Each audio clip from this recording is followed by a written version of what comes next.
Haupa kaixo, ongitorri Txatxilipurdi elkarteko podcast berri batera. Hemen gare, gaurko honetan ez gaz goiena ino joan, baizik eta berrarako txapa irrati libre etorri gaz podcasta grabatzera, eta gonbidatu bereziak ditugu gaurkuan bebai. Eta lehenko aurkezpena ingo ditugu, ondo ditzen majatzu Aitziber, Ibai, Lide, eta ni Neulander, Txatxilitik, eta oian hor tekniko moduan lanian. Eta ordu bete, asko jota ordu bete, iraungo deben saioa grabatzeko asmotan. Aurkezpenin hasiko zibitze gatzu, ekipo? Aurrera. Venga, Liga Aldoz. Epa, lehenko zeu. Zer dela eta zu hemen? Kasualidadia. Kasualidadiak. Kausalidada. Ni Txatxilipurditik nator, eta apur bat ezitzaien moduan bai parte hartu izan hauen liburuxka honetan, eta oin beste lanpostu berri baten nau, bulegotik, orduan, salto interesantia pentsau jaten liburuxkan parte hartzeko. Liburuxka aipatu duzu, gure entzulek liburuxka, apuntauta, esan behar du liburuxkan ninguran inbiola berba, bale? Ibai Fresnedo, ongi torri. Hola, kaixo. Ibai Fresnedo, Irukilarrosa kooperatibatik, eta aventura hontan hasi nintzen, dela pare bat urte,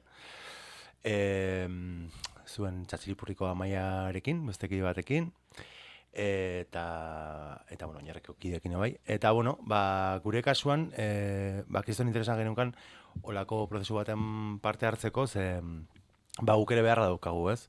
Igual ez dugu zuzenean hezkuntza formalean edo aisialdi ezigarrian lan egiten, baina bai zitzaile askorekin lan egiten dugula, eta tresna baten beharra faltan botatzen genuen. Eta gero aparte gabiltza Irukilarrosa kooperatiban LGTB udaleko moduko batzuk sortzen, edo sortu nahian, eta iruditzen zaigun nahiko tresna osagarria ere bai. Eta horixe. Erki, Aitziber. Kaixo. Kaixo. Hementxe gaude. Azken, ni Aitziber hori Oinarriko langile, eta azken liburuxka hau aurkezten, eta beste gauza batzuetaz ere hitz egiten. Baina hori, batez ere, Oinarrin martxan ditugun lan hildoen arira, hau beste lan hildo bat bihurtu izan da, azken bi urteetan, sexualitatearen lanketa egiteko beharretik abiatuta, eta horretan ibili gara buru belarri, batez ere azken txampa honetan, topera. Aurkezpenetan antzemango zinuten bezala, esku artean daukun liburuxka tresna bat izango du bizpide podcasta grabatzeko. Nola landu sexualitatea hezitzaileon egunerokoan. Eta Ibaik aipatu den bezala indela 2 urte abiatutako ibilbide baten emaitza izango litzake. Emaitzetako bat. Edo zerbaiten hasiera bezala ere ulertu aldugu, liburuxka hau. Eta gaina liburuxkaz gain, jardunaldi batzuk bai antolatu zinuzten hau aurkezteko. Nola landu sexualitatea hezitzaileon egunerokoan. Eta ipatzu zuen behar batetik abiatzen zala, erronka da. Eta erronka da nik uste jendartian, ez? Esango nuke. Bai, izan ere, zakit, titulu honekin gustura gauden edo ez, argi dago lanketa oso beharrezkoa dela, baina lanketak aurretik aitortzare bai. Orduan izan liteke nola aitortu sexualitatea, ez zitzaion egunerokoan, nola bizi sexualitatea egunerokoan, ez zitzaion kasuan, eta beste aditz, ez, jarri genezakela hor. Baina, lanketa bat proposatzen dugu, lanketa batzuk, eta, espero... Balioko hau. Bai. Abia puntua. Bai. Ez oso beharrezkoa dela, ikusten dela, eta aurrekoan hori arrasaten egin genuela aurkezpena eta nik ere pila bat ikasi nuen, ez? Guk igual Oinarritik egituran, eta pixkator logistikan lagundu izan dugula, ez batez ere, baina gero dutien partetik Lide eta bezalako jendea, ez? Hor haul benetan ere lantzen duten eta ikusten duten pertsonak entzutea eta plazerra dela. Entzun izan zaituztegu, bueno, sexualitatea lantzeko tresna praktiko bat behar dela. Lidia ipatu zuzuk lokatzetatik bizizan duzula tresna hau, lokatzetatik, eguneroko lanetik, eguneroko praktikatik, aurrekin dagoen martorman horretatik. Bueno, zela ikusten duzu, emaitza. Benetan praktikoa da, zeuzetako balioko dagoela. Bai, nik uste dute badala praktikoa, egisa askotan ezitzaien moduan, bai, bada lan bat oso esperientziala, badauko bakoitzak bere ikasketak eta gustuak edo ekiz gauza ez, baina askotan egunerokotasunean bai sortza jakun dudak eta gure artean bai partekatzen ditugu, ez? Koordinatzaileakin partekatu aldugu, lagunekin partekatu aldugu, baina azkenean gero horre zuzenean gazenak gu gare eta holako tresna bat eukitzea eskuartean bada oso praktikoa, igual dudei erantzun baten mutia baino, bai laguntzen dutzulako apur bat, igual zure lana bai balorean jartzen, gehixen bat, ez? Eta jakitia beti ez dagoela erantzun fijo bat, eta apur bat bai izatea konstiente egunero ikasten dugula, naiz eta helduak izan bai, edo naiz eta ezitzaileak izan. Orduan... Aipatu zua itzi berrez ikasi duzuela prozesu honetan, nik uste danokula ikasteko, danokula pause egin eta eusen hartzeko, ez? Eta horretarako, niri oso balegarrein jat, liburuskako markoa. Sexualitatearen lanketa, bueno, entzun dugu beharra dugu, eta nik gurasotasunetik, beharra sentitzen dut, baina irakasleak beharra dugu eta esplizituk iraten dabe, eta eskuntza formaleko ezitzei beharra badukogu, ez? Baina, kontxo, zer da sexualitatea? Eta zera ulertzen du sexualitatea? Segurazki, dano etortze jaku kontu batzuk, baina agian ezberdinak dira, eta ez dugu marko adostu bat, ez? Ezitzaion artean. Bueno, eta zela eraiki marko hau, bai. Horretan... museo polit batean. Marko bakarra asko. Claro, marko adostu bat, jendarten adostuta sexualitatea ulertzeko modu bat, ez da dagon, baina hemen bai plantatzen da, ez bat. Pintzelada batzuk bai markatzen dira. Eta zer da sexualitatea? Zer da sexualitatea? Ez dakit marko bakarra dagoen. Nik uste dute marko unibertsala eta marko lukela teorie zarago, nolabait ulertzea sexualitatea dela gure gorputzean oinarritzen den dimentsio zabal eta integral bat, ez? Deno daukagu gorputz bat, deno daukagu biografia bat, jaiotzetik hil arte sexualitatea oso presente dago eta gorputz hortan oinarrituta eta gorputza dauzkan potentzialitate guztiak eta inkluso zentzumenen bitartez, ez? Nola sortze ditugu loturak munduarekin orokorrean. Bueno, horrek ematen digu oinarri potente bat, ez bakarrik harremanak eraikitzerako orduan, baizik eta norberak bere gorputza ezagutu, desirak ezagutu, mugak ere bai, hor sartzen diren hainbat balio ere bai, ez? Zer importante dan komunikazioa, zer importante dan elkaraitortza, harreman osasuntsuak sortzeko bidean beharrezkoa diren elementu hori guztiak, eske sexualitatean sartzen da dena, ez?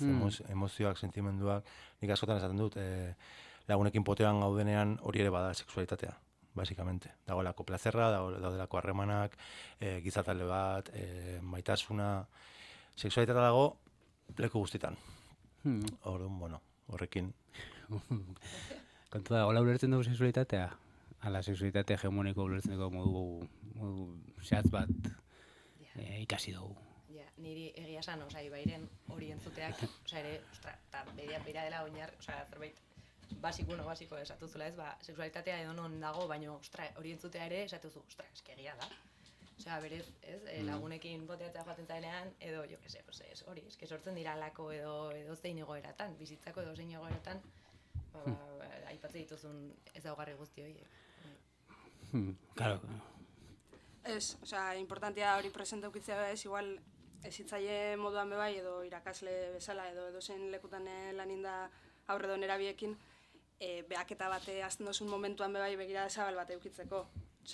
Gero, bai azten zare ulertzen gauza desberdin asko, igual lehen hau, zure pentsamentu karratu batetik ezinunak ulertuko. Eta guai dau. Guai dau, baina, karo, ez da ohikoa, hola ulertzea sexualitatea. Eta zer gaitik, beldurra moten dau. lanketak, ero beldurra moten dozku pertsona moduan, esango nuke, ezitzaile, guraso moduan, sexualitatearen lanketak, sexu eskuntza egiten duenan, beldurra moten dozku, ero esaz, gai sentitzen. Ez da itola bizitu zuen hau, beldurra edo badagon, ontarako, ez dakit, irakaslea eskuntza formalean, kanpotik ekartzen dabe adituak sexu eskuntza egiteko, ez? Edo, ez gara, sentitzen gai guk emateko? Eskoletan programak, ez? Sartzen dira, edo jartzea eta proposatzen dira ariketak egiteko, eta baina batzutan irakurtze dituzu eta irakasle ez da, egintzazu ezakitzea aurrekin, eta ostra, pues eski igual ez dakit egiten, ez? Edo ez dakit nola egin, edo hori esate duzuna justo, oso obioa da, edo ez dakit ikusten da hau, baina igual ez duzu hori benetan zuk ere heldu bezala inoiz landu, edo landu baino ez hainbeste, orduan, ostra, nola aurre egin, bai. Beldur hori, ez? Askotan entzun duen modu naturalean edo landu beharreko gaia dela, baina hori zela egiten da. Bai, nik oso normala, niri oso normala pentsatagat beldurra emutia, ze bada gai bat gurutzatzen duzkuna pertsona oroi. Goitik bera, alde batetik bestera, berdin jardundik nora. Orduan, olako gaiak lantzerako momentuan, eta gainera zu, heldu bezala, zentzu batzutan erreferente bezala, jarri behar bazare aurre edo nerabe batzun aurrian, edo beste pertsona batzun aurrian, ez? Olako lanketa batzuk itzen, nun, aldozun erakutsi zure alde vulnerablia, horria arazoak. Nik uste batez behortik badatozela beldurra asko. Claro. Beldurrak, agian entorri alda, barrura begiratzetik, edo barrura begiratze horrek montozkun beldurretik? Bai, bat, baina, orokorren beldurra agertzen da, justuki sexualitatea koituarekin lotzen dugulako, ez? Edo nahiko eredu reproduktibistarekin. Eta uste dugu aurreta nerabekin sexualitatea lantzea dela justuki zaharketari buruz hitz egitea, edo betiko kontu horiek, ez? Edo ardunalia, edo transmisiozko infekzioak, eta beldurra horti dator, azken finean, ez? Uste dugulako sexualitatea hitz egiteak eragingo duela aurrengan, nolabaiteko pultsio bat, batean hasiko direla haur guztiak, denak txortan egiten, gure ludoketeketan, eta orgiak muntatzen, eta beldurra dator hortatik, baina da beldur bat abiatzen dena batez ere gure helduzentrismo hortatik, bestetik gure motxila propiotik, eta bestetik ere ez jakindasunetik, ez? Eta nik uste dut 3 elementu horiek dira nahiko zentralak beldur horiek sortzerako momentuan. Aipatu duzu eta markoa erekitzerako orduan ekarpena egin nahi izan da sexualitate hegemonikoaren kritika, ez? Eta aipatu duzu, ez? Sexualitatea ulertzeko modu bat daukugula. Ez da inposatu, ikasi duguna, ez? Eta hor dauzka ezaugarri batzuk horrek buelta motia nahi izajatzuena, ez? Dominazio somuzioan oinarritutako logika bat ikasi dugu. Androzentrismoa, sexistata oso cis-hetero, dan sexualitate bat. Aipatu duzu, ez? Falozentrikoa, koitozentrikoa dan sexualitate bat, eta hortara mugatuta, eta monogamoa edo moralista eta lautzaile eta dana, ez? Claro, horri zela buelta, eta horri buelta emateko jakinda ondiokan ere, kriston presinua dukula olako sexualitate bat bizitzeko danok. Zaila da buelta ematea, kontzeptu edo tasun hoien guztien atzean dagoen sistema sozial eta oso famatua da heteropatriarkatua, baina patriarkatua zarago ere kapitalismoak asko dauka hemen, ez, jokoan, eta askotan ere inkluso kolonialismoak. Asko aipatzen ditugu 3 zapalkuntza sistema hauek, baina zuzenan eragiten dute gure sexualitatea ulertzeko moduan, ez? Inkluso kolonialismoa aipatzen dugunean, ez dakit, ez? Harreman monogamo horietan edo ligatze prozesuetan nola konkistaren logikapean abiatzen ditugun harremanak, ez? Norbait konkistatu edo norbait zentzortan, ez? Edo kapitalismoak inkluso ze beharrezko dituen ez bakarrik eredu erreproduktibista, baizik eta, ezuk aipatu dituzun ezaugarri horiek guztiak, kontsumo gizarte hau elikatzen jarraitzeko orduan, zaila izango da, buelta ematea. Guk ez dugu egun batetik bestera aldatu nahi eredua, nahi duguna da nolabait zabaltzea ikuspegia, eta guk beti esaten dugu gauza da sexualitatea. Eta beste gauza da gastronomia. Eta gastronomia ez egiten dugunean, jendeak beti pentsatzen du, hori gastronomia dela janaria. Baina ez da bakarrik janaria. Da, bizi ohiturak, erosketa daude atzean, dago kultura oso bat. Orduan, horrekin bakarrik guia pozik. Osea, lortzen badugu nolabait, lehen aipatu dugun, zabalera hori egotea, gizartearen kontzientzian, guia horrekin pozik. Bueno, hortzen erronka. Kontu da zelaiten dau. Ze ondo, ze diskurso aldetik eta marko aldetik, danok erosiko, bueno, danok ez, baina erosiko ginuke ez, sexualitatea ulertzeko beste modu bat, ezberdina gaur egun jasotzen dugun hortatik, eta zabalagoa, anitzagoa edan sexualitate bat, kanpaiak. Bai, kanpaia jo. Kontua, zela egiten dau, eta zela egiten dau, esparru ez hitzaietik, ez? Jesu hizkuntza, bale. Eta nondik abiatuko gaz hau egiteko? Nondik abiatuko gaz zabaltzeko sexualitatean ikuspegi hau guk geuk dakarguna gure motxilan, ez? Eta horri erantzuna bai, liburuzkera urte dugu. Promo. Ja, ez dugu sartu horoskopoan atala de txiripa. Bueno, ekarpen bat izan alda, Bai. Aipatzen ziren diskurtso bateratuak eta ere sortzea ez, abiez, ez hitzaileak hor arrasaten egin genuen aurkezpenean eta gaztetxoko eta ludoteketako ez hitzaileak bat egiten zuten pixkate diskurtso bateratua eraikitzean, hor gakoak, baina teoria edo gutxienez, hori hausnartuta. Claro, Horretarako denbora egon behar da ere, ez? Elkartzea, eta bat egitea, igual ere ez duzu guztiz, hori ere, eratzen, birai ez? Ze diskurtso bateratu bat bai, baina, claro, aber nola ez dakit horli, ez du bezitzaile moduan hor, ez dakit, baina... Ez dakit, niri oso zaila itxe jatolako tipo pauso batzuk jarraitzia guzti hau ondo urteteko, ez? Baina egia da minimoki hasiera baten interes bat egon behar dela zu ezitzaile zaren enean. Ja, ezin duzu beste batera begiratu. Ezin da, etoriko da beste norbait hau lantzera, nik egun goturratxo datzera, ez? Bai, danok espazio baten gazen momentuan interes bat egon behar da eta prestutasun bat egon behar da guzti hau lantzeko. Gero, egisa da, egunerokotasunean bai ez, teoria askotan bai badala teoria mardula, danok ez dugula modu igualian barneratzen eta kostetan dela. Baina azkenian txakeixen ikasten dugu, nik asko ikasi dut nire lankidiekin lanian, egunerokotasunean elkarrizketa desberdinak partekatzen eta nire lagunekin be bai. Askotan teoria jartzen da erdigunean, baina esken nire teoria iturria hundiena nire lagunak bie. Orduan, hori bai balorean jartia, ez? Eta poliki. Prestutasuna eukitzea eta interesa. Ba, eta gero nik uste dute, gure kasuan, ez? Oinarriko kide garela, uste dute Euskal Herriko aisialdi ezigarrian behintzat gure eredu hortan. Ze gero badude beste eredu batzuk, aisialdian, eta, eskautak edo ez dakit ze beste eredu. Baina nik bai ez dut badagoela oinarri potente bat, esan nahi dut. Nik esango nuke eta zuzenean esango nuke, oinarrin parte hartzen dugun eragileok badaukagula nolaiteko kontzientzia edo pentsamendu kritiko bat, edo pentsamendu edo kontzientzia baino pedagogia kritikorako gaitasuna, ez? Eta teorian akaso galduta ibiliko gara, baina nik uste dute eraldaketa sozialaren alde egiten dugun enean, egunerokoan ez jakintasunetik bada ere, kritika eta autokritika egiteko kapazak bagarela, ez hitzaile bezala, eta horrekin ere egiten dela oinarri moduko bat, ez? Osea, 11 teoria egon daitezke, baina lidek aipatu duena. Osea, ez da bakarrik nire lagunak izatean ere referente teorikoa, baizik eta aurrak eta gazteak ere referentea dira, eta beraien gandik asko ikasten dugu sexualitatea ere bai.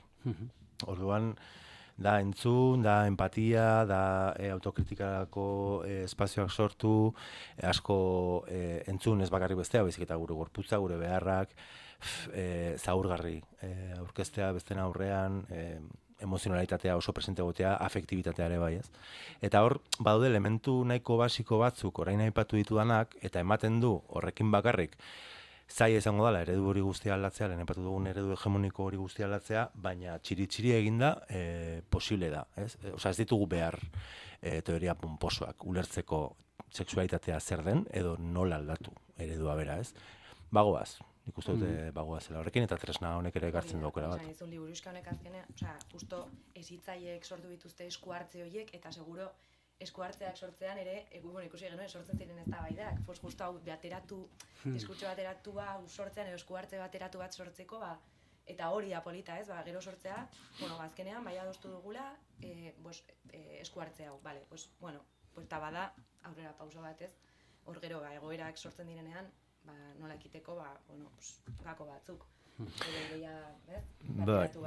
Bai, nik horre Aitziberrak epatu duenan arira, ez? Osea, diskurtso bateran duen kontua oso beharrezkoa da, eta horrek askotan eramaten gaitu ere, sexualitatea zarago, aztertzera gure isialdi eremua zein prekarizatua dagoen, ez? Eta ze zaila den lantaldeak mantentzea, ze jende gazte, zenbat aldaketa ez hitzaile taldeetan, zenbat indar jartzen dugun gure eragileen partetik gure zitzaileak formatzeko, gure zitzaileei lan baldintzak bermatzeko, eta bar luze bat, baina nola gizartean ere, sexualitateaz aparte, aisialdi ezigarria nola ez den balioan jartzen, eta horrek dakarrenarekin. Eta ondorioetako bat, edo inpaktuetako bat bada, sexualitatea lanketan, diskurtsoak bai, hemenka, baina hori guztia bateratzea, sistematizatzea, kolektibizatzea zaila da, atzean dauden elementu estrukturalak hor daudelako, eta beti ez daude gure alde. Bai, eta hor, ez bai eragin zuzena duko horrek, azkenean lan hau balioan ez jartze horrek ezitzaiongan, ez sentirutia 100% seguro, itzen duzun esku hartzietan. Edo beti egotia kanpoan olako ente bat, izan familia, edo izan hezkuntza formala, edo izan ekiz, zuk uste duzula jarriko dotzula zalantzan itxen duzun guzti hori. Claro, zilegitasun kontu bat. Bai. Orduan, klaro, horrek bai eragiten dago. Eta, adibidez, nerabeek aipatzen zuten hor, ze garrantzitsua den beraientzako hezkuntza ez formala, eta nire hori, eta unkitz, ez dakit, zesaten zuten benetez, benetan nik oso barrutik ez dakit, guretzako eskerrik asko oso baliogarria da hori bagatzetxokoko espazio bat, eta zuekin, eta hori ez, ematea kristontxa, bai, hau nimar duzu, baizik eta elkarbanatzeko gune bezala ulertuta ez, gutxienez, espazio segurua esaten zuten ere beraiek, eta hori nerabe batek ere esatea, beraintzako espazio seguru bat guztiz gaztetxokoa dela, ostras, niretzako ere, txapo ez, egiten duzuela nagatik, ostras, bai. Bai, ze aipatu zuen gabezia struktural, arazo, hezkuntza ez formalak gaur egun daukan estigma ezberdinak horrek guztiak arren, aipatzen duzue hezkuntza ez formala gako eta kriston aukera iturri dela sexualitatea lantzeko. Hala eta be, eta aipatu zuen bezala, nerabek beraiek jardunalitako aurkezpena esaten zen, behar dugu lako espazioak, ez? Olako espazioak, eta igual ez da horren besteko markoa, ez da horren besteko teoria, baizik da espazio hori segurua, entzuna izana, eta elkarritze egiteko espazio hori agian falta dugula jendartean, hori. Bai, eske justuki, hezkuntza formalak bermatzen ditu, hezkuntza formalak bermatzen ez dituen, nik esango nuke bi elementu zentral, sexualitatea lantzerako orduan dela, pribatutasuna eta intimotasuna. Osea, intimoa izatea eta pribatua oso importantea, eta hori eskoletan oso zaila da. Eta izan gaztetxoko bat, izan ludoteka bat, izan udalekoak, orokorrean, igual dit, espazio pribatu eta intimotarako aukera badago. Eta horrekin horrek egitzen badiogu informaltasuna, baina daukagu, ez? Errezeta perfektuena. Markoa kokatuta, markoaren ingurua kokatuta, nahiko nuke jartzea foko pixka lanketan. Esan duzu bentela 2 urte abietutako lanketa bat izan zala, ez? Hezkuntza ez formalan kokatuta, ludotekako eta gaztetxokotako lantaletan, arrasaten, kasu honetan, Txatxilipurdiko lantaldean kokatuta. Zela izen da? Zela izen da prozesua hemen, libuiskan aurkitu alditxun gaiak, aurkitu kasuak, kontuko zuen pixkatxo bat zela izen da lanketia? Entzuleak ulertzeko bai? Laborategi hori hasiera, ere hori ez, laborategi batzuk pixkat beranduago gero sartu ginen eta, baina gero ibaik ere bestela hori, baina deitu ditugu laborategi saioak eta izan da batzea batez ere gaztetxokotako eta ludoteketako esertzaileekin, txatxilipurdikoak, eta beraien egoera errealetatik abiatu, osea behar eta egoera errealetatik besterik gabe, ez? Hori zen funtsa, eta horri nola ekiteko aukera bat eskaintzea hezitzaile guztiei, ez? Eta osea, hasieratik ez, hori izan da pixka bat helburu nagusia. Eta nik uste dut txatxelitik, hezitzaileek ondo baleratu dutela. Bai, gisa da, justo prozesu guztia bat izanean, ni ninguela hezitzaileen moduan, eta heldu zen proposamena laborategi desberdinak itxeko, bai ludotekan eta gaztetxokuetan, eta egisa da oso positiboki balorau izan zela, seguretako bai kriston ikaspena izan zen. Izan zen kriston ikaspena, azkenean, hitzetan jartzen dozunean bebai, lanketa hoin bida, ze pasetan da ludotekan egunerokotasunean, bai azten zare fokua jarten beste gauza askotan, azten zare memoria hitzen, eta gai honekin lotuta, ze pasetan da ludotekan. Eta, karo, laborategietan konturatu ginen, pasetan diela, guk uste ginuna, baina gauza, askoz gehiago. Ordan hezitzaile moduan bai oso baliogarria izan zen laborategi honek itxia. Bertan agertzen dien kasuak, irakurtzen dituk egoerak, aipatzen dienak, norbaitik irakurri aldau, eta pentsa, zelako egoera alrebesauak, edo zenbat gauza gertatzen dien ludoteka baten momentu baten, ez? Baina, bueno, guztiak egia dira. Bai, egia batzuk direla egoerak bezala, edo errepikatzen zirelako batzuk, eta exageratutak batzuk, igual ere pixka bat. Edo hiru egoera bateratu batean, edo bai. Exageratu hori da, zentzuetan, bai, osea, pixkat. Ze egoerak markatu zaitzu zuri lide hor taiko baten, bat hartzaren gainean, eta... Hemen agertzen diana? Adibide bat, entzuleak norbaitek entzun du podcasto, zer da berbetan hauek? Ze egoera dira? Nik ez dakit hemen agertzen da, nik uste dut baietz, baina, bueno, egisa da nire izitzaien moduan, eta laborategiak kontutan hartuta, ez? Eta sexualitatearen gaia, eta hasieran bai hasi ginen, tipo, komunetan, ez? Genitalidadiak bestia, gorputza, fisikoa. Eta olako baten gure artean hitz egiten bai zitzaiok, esan gaben, ja. Eta egunero daukogun, pertsonatxo bat mutiko bat dala daukola 9 urte, dabiela egunero eta egunero errepikatzen los hombres no lloran. ¿No? Y los hombres no lloran, eta geratu nintzen horreaz. Ja, raka, los hombres no lloran, ez denaren. Hori, niri horrek adibidez marka duzta, ez da egoera bat, personalki marketan duztela nire bizi esperientzian, baina bai izan da, ludotekako hezitzaileen moduan, como inflexio punto bat, behaketan hasten nintzenean beste gauza askotan fijetako, bai. Claro. Sexualitatea lotuta, bai, maskulinitate ereduakin, eta... Bai. Zabalduta ez pixkatoria bizitzara orokorrean, ez bakarrik genitaletan, ez dakitze, osea. Bai. Ba, gainera, liburuzko amaia gertzen direla egoera batzuk, nahiko kakotzen artean anakronikoak, ez? Lehiak aipatu duena, ez dakit, 70. hamarkadan igual kokatu genezakela, baina gaur-gaurko zorenik ere ematen da, olako egoera bat, edo olako aipamen bat, aurre baten bartetik, eta beste egoera izan daitezkenak anakronikoak, eta beste egoera batzuk atera dira, nahiko garaikideak izan daitezkenak, segurazki genero identitatearekin lutakoak, edo sare sozial digitalekin lutakoak, nahiko erronka garaikideak ere agertzen dira egoeretan, eta, sortxe. Gero igual beste egoera bat bai, guri paseta jakula ludotekan egunerokotasunean, ez? Baina badau gehiago gorputz fisikoakin lotuta, eta bada, igual, ez dakit, aurren batek atentzioa behar badau, titixak ikutzea.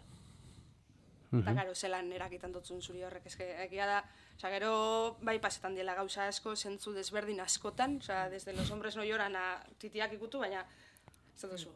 Ja, eta honen aurrean zela jokatzen dut nik hezitzaile moduan, ez? Bai, eta hor lanketa posible asko alditzu zuen. Eta lehenengo gauzia bai izango zen, apur bat ulertzea bai aurrorrek segatik ikutuztan titixak. Ze, ulertuta aurrorrek 3 urte daukola, ez da torrela atzetik pentsamentu bateaz, hor dago hezitzaia bititi, bla, eta banoia ikutzen bere konsentimentu barik, eta ez, como guzti hori apur bat ulertzea bai. Bai, horregatik sortu zen, gero igual egoeraren ondoren ere, hori esku hartze hori nola egitea, nondik datorren ere gutxienez ez hausnartzeko, eta gero ere nola esku hartzeko edo zer egiteko aukera hori, eta orduan hori bai izan zela, egoera agertzen da, eta gero irizpide orokor batzuk hori nola tratatzeko, orokorki, ze ereduekin eta adibideekin hori nola lantzeko, eta gero bai hori esku hartzea, ja bukaerakoa, hezitzaileek beraiek, libe bezala, esku hartze hori proposatzea erreala beraiek dituzten baliabidetatik abiatuta. Eta hortzen dago gakoa igual, ez? Dala, goera honek gertatzen dira eta gertatuko dira egunerokotasunean. Hartzea eta artea, aztertzeko, hitz egiteko, taldean kolektibizatu, eta neurrean zer egingo dugu, adostasun batera, hor proposamen batzuk dare. Egokia gala ez egokia, baina hor dira hartu zienak, ez? Igual beste taldean talde batek beste bat egingo luke. Baina hortako tarte hartzea eta garrantzia ematea bai horri, ez? Eta balioan jartzea, emongo dan erantzun hori zelako izango dan. Bai, garrantzitsua da horretarako gai hori, izan dozunez, baliabideak eukitzea lanketa guzti honek itzeko. Gero egia da hezitzaileen moduan bai, eta mai inguruan bai aipatu zen askotan, bildur gehienen muten dagoena dela momentuko erantzuna. Ez? Ludotekan edo gaztetxokoan zeo gertatzen danean, momentuan erantzun behar dozunean, daukogu hainbeste autoexigiruten garegu bai hezitzaileen moduan, sartzakakula olako bildurrak, aberre mundogun erantzun hori, egokia dan, ez dan. Parian daukogune aurre donera behorri min indotzagun, ez dotzagunin min. Gero faktore asko da, eta bai da garrantzitsua tartiak hartzea ez, taldian erabakitzeko zelan jokatu, zelan ez, eta lanketak itxea. Baina gero bai pentsagate importantia hezitzaileen moduan apur bat alduntze kolektiboa egitea. Bat ez bezkuntza ez formalia. Aipatuzun alduntze kolektiboa eta hezitzaileen sigitasun hori eukitza gauzak egiteko. Eta hezitzaile ezberdin entzuta bat ez liburuxkan aurkezpena jardunaldian, entzutezan hor, eta paseuan olako mamu bat, zala guk egiten du esku hartze bat, egiten du hori bat, baina gero dator familia eta txoko egiten du gure egiteko moduakin. Agian ez dator bat gure markoarekin, ez dator bat gure egiteko moduekin, ez? Eta hor nola jokatu, hezitzaileen moduan, inkluso elkarte moduan, horren aurrian, ez?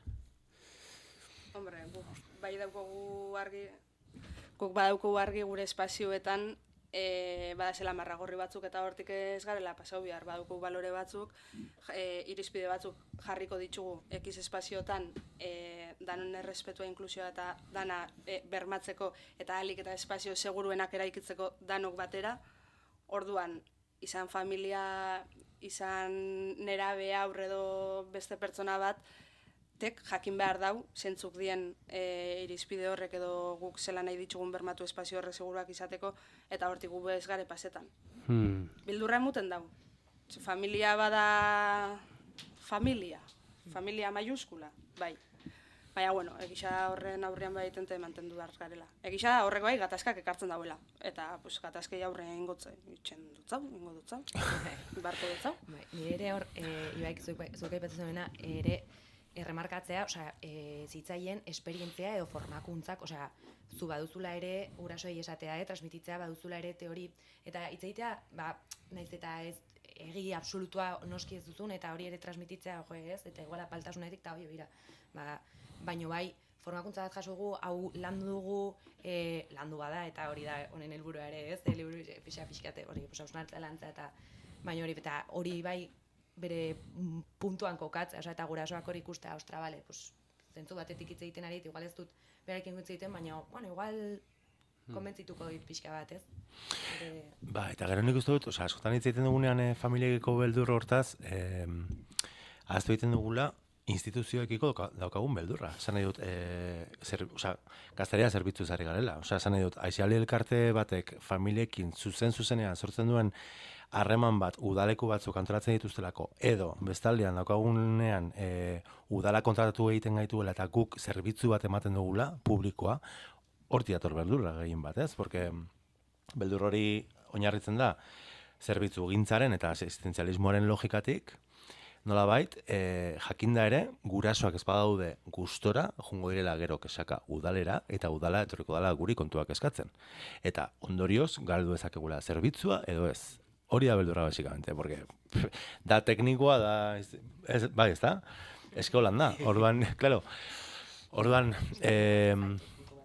Bai, nik uste dut familia badakatela ardura eta familia bakoitza dala mundu bat eta familia bakoitza dakala bere balio sistema propio bat eta arau sistema propio bat, baina nik uste dut hemen gako dagoela instituzioan. Eta instituzioak esaten badu, lidek aipatu duen bezala. Ez bakarrik elkartearen partetik, ez? Nolabait balio horiek edo hezkuntza proiektua superargi edukitzea, baizik eta udalek edo instituzioak ere eduki beharko luketela hori nahiko markatuta. Eta epazna marko komun hori ez dara izan behar bakarrik ezitzeiena, baizik markoa igual, zabaldu behar dala. Posile da neurrixan familiekin bat eginda, baina noskita aipatu zuna, instituzioak ere bat egin behar da marko horrekin, eta zaindu bermatu, eta babestu behar da marko hori. Aipatu zuen mugak, aipatu zuen balioak, aipatu zuen marra gorri horrek, ez? Eta hortzen, beste erronkatxo bat, markatzen da.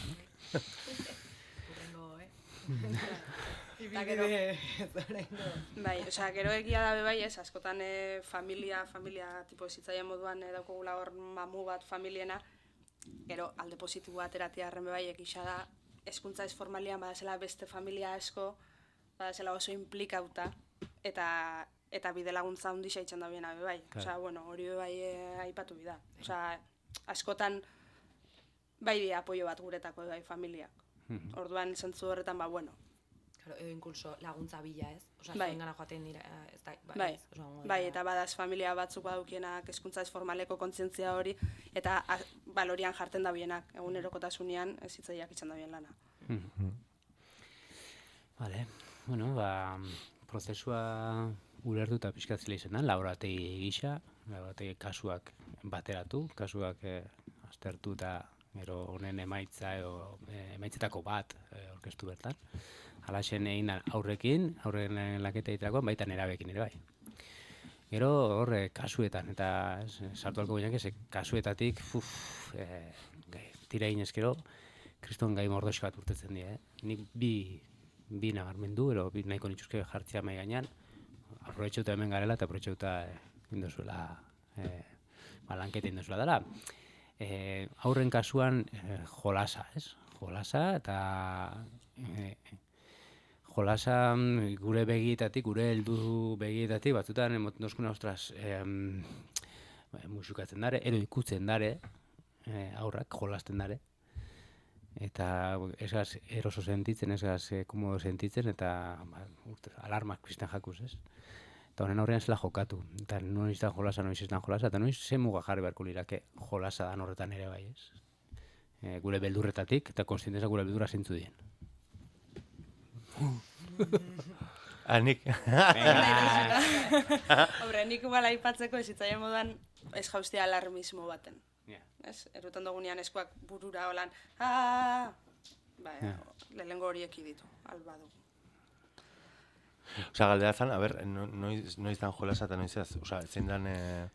Eldu berezela askotan jolasatik aratago ikusten duen eta benetan jolas izan alda. Eta ero, jolas izan edo izan, muga batzuk beharri behar dira dela eroso, ez? Claro. Hori izan behar da oinarri, ez? Bai, hori da. Nik uste dut, karo, lehen epatu dugu helduzentrismoa, ez? Eta nik uste dut helduok jolasa ikusten dugula arau sozialak edo arauak orokorrean barrenatzeko balio digun baliabide bat. Eta ulertzen dugu arauak omar dila hor beti, ez? Baina, gure dago jolas librea, esan nahi dut. Gauza da jolase arautu bat, eta gauza da jolas librea, eta jolas libre horietan sexualitatearekin lotako 11 egoera eman daitezke, eta guk ezin ditugu horiek guztiak kontrolpean eduki.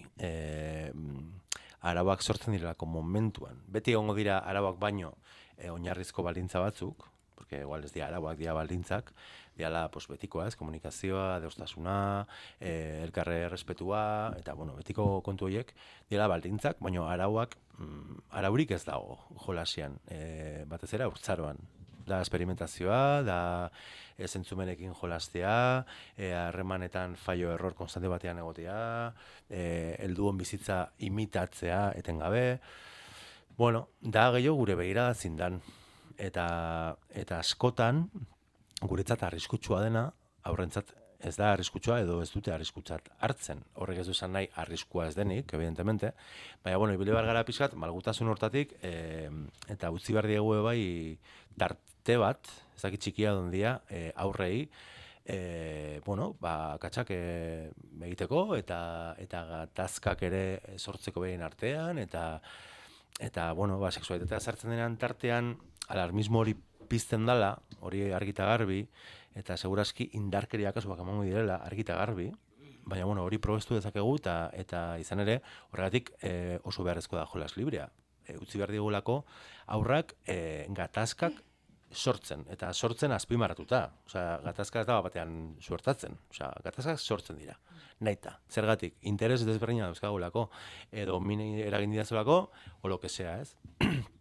Hori da lanketa. Osea, behaik ulertzea ze komunikazio kode garatu behar dituzten, besteen mugak errespetatu behar dituztela, norbere desirak ere besteari transmititu, hor sortzen dira talka pilo bat, igual dio kontaktu fisikoaren bitartez, igual dio, jo que se, ez? Bueno. Zuk aipatu zuen ere, egite duzula hori, eta gero esatu duzula zuk. Garatze duzula esateko, etzai gustatu zait, eta hortik, osea, esperimentazio horretatik, garatzen duzula zure diskurtso propioa, ahuldu, justo kontrakoa. Ahalduntze horretan, ez? Osea, horrek eraitizula esperimentatze hori, benetan, esateko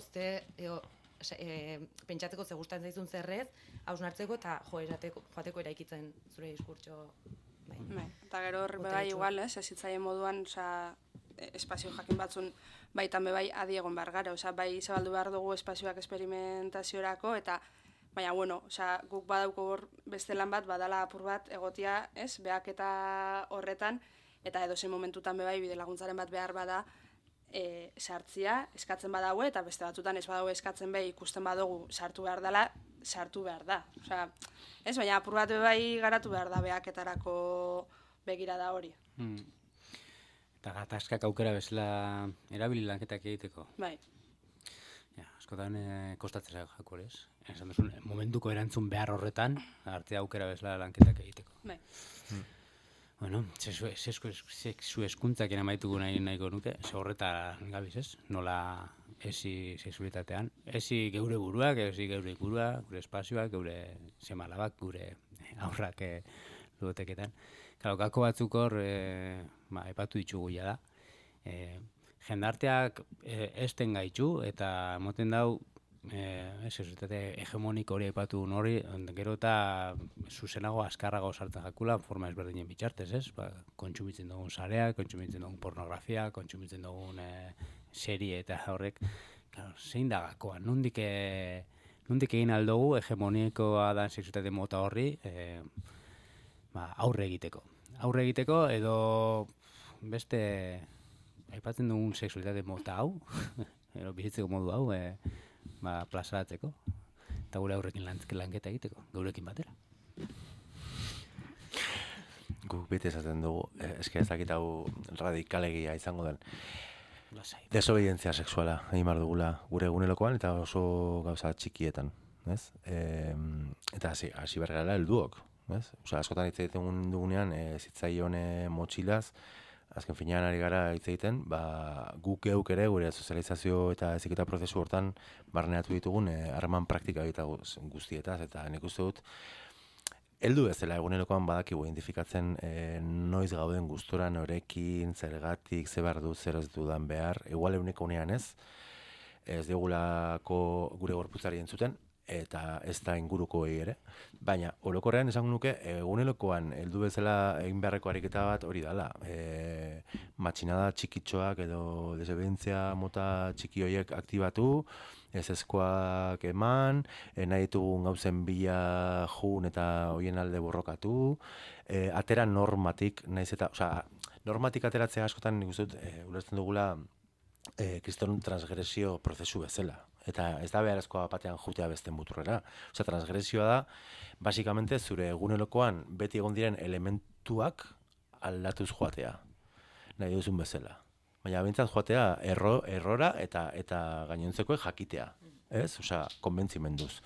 Nik uste dut hori lortzen badugu helduok, gero hezitzaileok eta gainera heldu eta hezitzaileok kapasa bagara hori transmititzeko aurretan erabeei, horrekin ere pozikoa zela, ez? Osea, matxinada txikiak, sexualak badira ere. Benke. Bai. Bai? Claro. Bai, nik igual horrekin lotuta be bai, ez eredu desberdinak, egunerokotasunean eredu desberdinak euki deixien aurreketan erabieko bai aurrian, izan ipuin bitartez, langileak, bertara tailerrak emuten doiezen pertsonak, eta askotan be bai ez, edozein, gatazka edozein egoeren aurrian normatik ateratzen den hori seinala biharrian, askotan igual, ez, hor jauzi algarela, norma seinalatu. Paketu. Bai. Vale. Nik esan gure ere formakuntza. Justo hau, eta formakuntza eta elkarbanatzeko justari garela hori. Elkarbanatzeko espazioak eta hausnartzeko eta hitz egiteko denbora. Eta uste dut hori bai ez dagoela. Eta oso zaila dela orain, hori ere hartzeko denbora lasai, hitz egiteko hori hausnartzeko edonorrekin, baina orokorrean eta oso garrantzitsua iruditzen zait. Eta gero formatzea eta zuek entzutea ere, hori, kriston plazera dela. Norma seinalatu, matxinada txikia, matxinada sexual txikiak, eta formazioa eta hausnarketako tart eta denbora. Honekin, osai hauekin hasiko duz sexu hizkuntza berri baten aldeko bidea. Ekipo, 40 minutuz doia magoia zela, 5 minutu, ondo iruditzen batzu egizte joango gaz, saioa. Eta pena gote hostaz, tira eginda beste, eta gai, egoera bakoitzak, landu alko binuke, menbota egoera bat eta landu eta, baina amaitzen joango gaz. Ondo iruditzen batzu, Bai. Ez da eroso onzaten, gustora? Oso. Oso ondo. Ederki, eskerrik asko. Hiruroi hona etortzarren, gaurko honetan txapa jaratia etorrigaz, goienako plato elegantia alde batera lagata, audiora itzuligaz, irudixa, naizta oiane ondan hemen irudixak hartzen, eskerrik asko oiane bai, tekniko lanak egitaren. Azkenengo momentuan eta hoxen, eskerrik asko eta animo.